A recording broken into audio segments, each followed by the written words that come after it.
ಎಲ್ರಿಗೂ ನಮಸ್ಕಾರ. ಪ್ರೀತಿಯ ಪ್ರಥಮ PUC ವಿದ್ಯಾರ್ಥಿಗಳೇ, ಇವತ್ತಿನ ತರಗತಿಯಲ್ಲಿ ನಿಮ್ಮ ಕನ್ನಡ ಪಠ್ಯಪುಸ್ತಕದಲ್ಲಿನ ಅಕ್ಕ ಮಹಾದೇವಿಯವರ ವಚನಗಳ ಪ್ರಶ್ನೆಗೆ ಉತ್ತರವನ್ನು ತಿಳಿದುಕೊಳ್ಳೋಣ.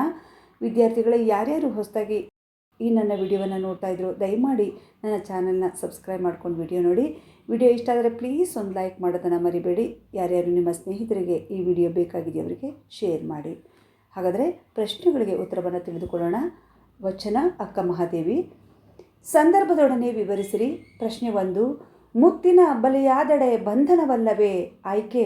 ಪ್ರಸ್ತುತ ಈ ವಚನದ ಸಾಲನ್ನು ಅಕ್ಕ ಮಹಾದೇವಿಯವರ ವಚನಗಳಿಂದ ಆರಿಸಲಾಗಿದೆ. ಸಂದರ್ಭ ಲೌಕಿಕವಾದ ಜೀವನದ ಬಗೆಗೆ ಸದಾ ಚಿಂತಿಸುತ್ತಿರುವ ಜನರನ್ನು ಕುರಿತು ಹೇಳುವ ವಚನದ ಸಾಲಿದು. ವಿವರಣೆ: ರತ್ನದ ಸಂಕೋಲೆಯು ನಮಗೆ ತೊಂದರೆಯನ್ನೇ ಉಂಟು ಮಾಡುತ್ತದೆ, ಮುತ್ತಿನ ಬಲೆಯು ನಮ್ಮನ್ನು ಬಂಧಿಸುತ್ತದೆ. ಅಂತೆಯೇ ಚಿನ್ನದ ಕತ್ತಿಯಿಂದ ಹೊಡೆದರೆ ಸಾವು ತಪ್ಪುವುದಿಲ್ಲ. ಲೌಕಿಕವಾದ ಜೀವನದ ಬಗೆಗೆ ಸದಾ ಚಿಂತಿಸುತ್ತಿರುವ ಜನರನ್ನು ಈ ಜನನ ಮರಣಗಳು ಬಿಡುವುದಿಲ್ಲ ಅಲ್ಲವೇ ಎಂದು ಅಕ್ಕ ಮಹಾದೇವಿ ಶಿವನಲ್ಲಿ ನಿವೇದಿಸುತ್ತಾ ಹೇಳುತ್ತಾಳೆ. ಪ್ರಶ್ನೆ 2, ಎನಗೆ ಭವವುಂಟೆ? ಆಯ್ಕೆ. ಪ್ರಸ್ತುತ ವಚನದ ಸಾಲನ್ನು ಅಕ್ಕ ಮಹಾದೇವಿಯವರ ವಚನಗಳಿಂದ ಆರಿಸಲಾಗಿದೆ. ಸಂದರ್ಭ ಮನಸ್ಸು ಪರಮಾತ್ಮನಲ್ಲಿ ಲೀನವಾದರೆ ಭವ ಬಂಧನವಿಲ್ಲವೆನ್ನುವುದನ್ನು ಹೇಳುವ ಸಾಲಿದು. ವಿವರಣೆ: ಲೋಕದ ಜನ ಲೌಕಿಕ ವಿಚಾರಗಳಲ್ಲಿ ಮನವನ್ನಿಟ್ಟು ಜನನ ಮರಣ ಚಕ್ರದ ಸುಳಿಯಲ್ಲಿ ಸಿಲುಕಿದ್ದಾರೆ. ಆದರೆ ನನಗಿರುವ ಒಂದು ಮನವು ನಿಮಗೆ ಅರ್ಪಿತವಾದ ಮೇಲೆ ನನಗೆ ಮತ್ತೆ ಹುಟ್ಟು ಸಾವುಗಳೆಂಬುದು ಇರುವುದಿಲ್ಲ ಅಲ್ಲವೇ ಎನ್ನುತ್ತಾ ಶಿವನಲ್ಲಿ ಈ ಮೇಲಿನಂತೆ ಅಕ್ಕ ಪ್ರಶ್ನಿಸುತ್ತಾಳೆ. ಪ್ರಶ್ನೆ 3, ಕರಕ್ಕೆ ಶೃಂಗಾರ ಸತ್ಪಾತ್ರಕ್ಕೀಯುವುದು. ಆಯ್ಕೆ. ಈ ವಚನದ ಸಾಲನ್ನು ಅಕ್ಕ ಮಹಾದೇವಿಯವರ ವಚನಗಳಿಂದ ಆರಿಸಲಾಗಿದೆ. ಸಂದರ್ಭ ಸಾರ್ಥಕ ಬದುಕಿನ ಪರಿಯನ್ನು ಕುರಿತು ಅಕ್ಕ ಮಹಾದೇವಿ ಹೇಳುವ ವಚನದ ಸಾಲಿದು. ವಿವರಣೆ: ಗುರು ಹಿರಿಯರನ್ನು ಕಾಣುವುದೇ ಕಣ್ಣಿಗೆ ಅಲಂಕಾರ, ಪುರಾತನರ ಸಂಗೀತಗಳನ್ನು ಕೇಳುವುದೇ ಕಿವಿಗೆ ಅಲಂಕಾರ, ಸತ್ಯವನ್ನು ನುಡಿಯುವುದೇ ನಮ್ಮ ಮಾತಿಗೆ ಅಲಂಕಾರವಾದರೆ ಸದ್ಭಕ್ತರ ನುಡಿರಾಶಿ ಸಂವಾದಕ್ಕೆ ಭೂಷಣ, ಅರ್ಹರಾದವರಿಗೆ ದಾನ ನೀಡುವುದು ಕೈಗಳಿಗೆ ಶೃಂಗಾರ ಎಂದು ಅಕ್ಕ ಮಹಾದೇವಿ ಹೇಳ್ತಾಳೆ. ಮುಂದಿನ ಪ್ರಶ್ನೆ, ಒಂದು ವಾಕ್ಯದಲ್ಲಿ ಉತ್ತರಿಸಿರಿ. ಅಕ್ಕನು ಹೇಳುವ ತೊಡರು ಯಾವುದು? ರತ್ನದ ಸಂಕೋಲೆಯು ಅಕ್ಕನು ಹೇಳುವ ತೊಡರು. ಪ್ರಶ್ನೆ 2, ಲೋಕದ ಚೇಷ್ಟೆಗೆ ಬೀಜವಾದುದು ಯಾವುದು? ಲೋಕದ ಚೇಷ್ಟೆಗೆ ರವಿಯು ಬೀಜವಾಗಿದ್ದಾನೆ. ಪ್ರಶ್ನೆ 3, ಭವ ಯಾವಾಗ ಕೆಡುವುದು? ಪರಮಾತ್ಮನಾದ ಚನ್ನಮಲ್ಲಿಕಾರ್ಜುನನಲ್ಲಿ ಮನ ಸಿಲುಕಿದಾಗ ಭವ ಕೆಡುವುದು. ಪ್ರಶ್ನೆ 4, ಸತ್ಯವ ನುಡಿಯುವುದು ಯಾವುದರ ಶೃಂಗಾರವಾಗಬೇಕು? ಸತ್ಯವ ನುಡಿಯುವುದು ವಚನದ ಶೃಂಗಾರವಾಗಬೇಕು. ಪ್ರಶ್ನೆ 5, ಅಕ್ಕನ ವಚನಗಳ ಅಂಕಿತ ಯಾವುದು? ಅಕ್ಕನ ವಚನಗಳ ಅಂಕಿತ ಚನ್ನಮಲ್ಲಿಕಾರ್ಜುನ. ಮುಂದಿನ ಪ್ರಶ್ನೆ 2-3 ವಾಕ್ಯಗಳಲ್ಲಿ ಉತ್ತರಿಸಿರಿ.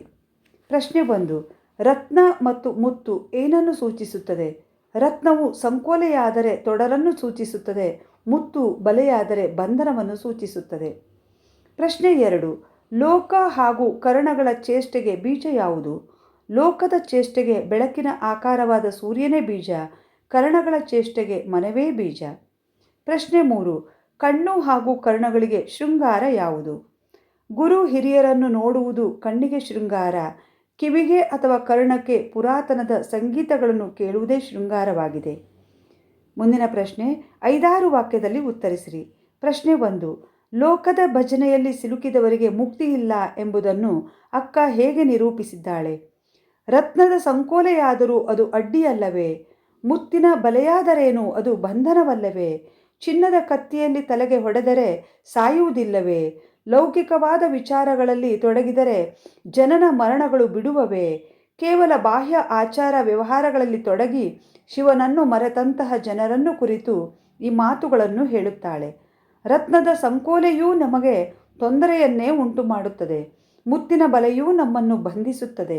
ಅಂತೆಯೇ ಚಿನ್ನದ ಕತ್ತಿಯಿಂದ ಹೊಡೆಯಲು ಸಾವು ತಪ್ಪುವುದಿಲ್ಲ.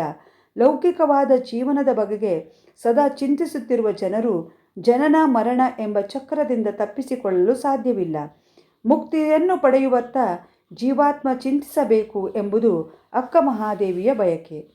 ಪ್ರಶ್ನೆ 2, ಹುಟ್ಟು ಸಾವನ್ನು ಮೀರುವುದು ಹೇಗೆಂದು ಅಕ್ಕ ಮಹಾದೇವಿ ತನ್ನ ವಚನದಲ್ಲಿ ವಿವರಿಸಿದ್ದಾಳೆ. ಲೋಕದ ಚಟುವಟಿಕೆಗಳೆಲ್ಲಕ್ಕೂ ಸೂರ್ಯನೇ ಮೂಲ. ಸೂರ್ಯೋದಯದೊಂದಿಗೆ ಜಗತ್ತಿನ ವಿವಿಧ ಜೀವಿಗಳಲ್ಲಿ ವ್ಯಾಪಾರ ಆರಂಭವಾಗುತ್ತದೆ. ಅಂತೆಯೇ ಇಂದ್ರಿಯಗಳ ಚಟುವಟಿಕೆಗಳಿಗೆಲ್ಲ ಮನಸ್ಸೇ ಮೂಲ. ಹಾಗಾಗಿ ಮನಸ್ಸನ್ನು ಶಿವನಲ್ಲಿ ಇಟ್ಟ ಮೇಲೆ ಮತ್ತೆ ಹುಟ್ಟು ಸಾವುಗಳೆಂಬ ಬಂಧನ ಇರುವುದಿಲ್ಲ. ಇಂದ್ರಿಯ ಚಟುವಟಿಕೆಗಳತ್ತ ಗಮನ ಹರಿಸಿದರೆ ಹುಟ್ಟು ಸಾವುಗಳ ಬಂಧನದಿಂದ ಬಿಡುಗಡೆಯೇ ಸಿಗುವುದಿಲ್ಲ. ಆತ್ಮ ಪರಮಾತ್ಮನಲ್ಲಿ ಒಂದಾಗಲು ಸದಾ ಶ್ರಮಿಸುತ್ತಿರಬೇಕು. ಮನಸ್ಸು ಪರಮಾತ್ಮನಲ್ಲಿ ಲೀನವಾದರೆ ಭವ ಬಂಧನವಿಲ್ಲವೆನ್ನುವುದಿಲ್ಲ. ಅಂತಹ ಆತ್ಮ ಅಜರಾಮರತ್ವವನ್ನು ಪಡೆದುಕೊಳ್ಳುತ್ತದೆ. ಪ್ರಶ್ನೆ 3. ಬದುಕು ಸಾರ್ಥಕವಾಗಬೇಕಾದರೆ ಯಾವ ಅಂಶಗಳು ಇರಬೇಕೆಂದು ಅಕ್ಕ ಮಹಾದೇವಿ ಹೇಳುತ್ತಾಳೆ?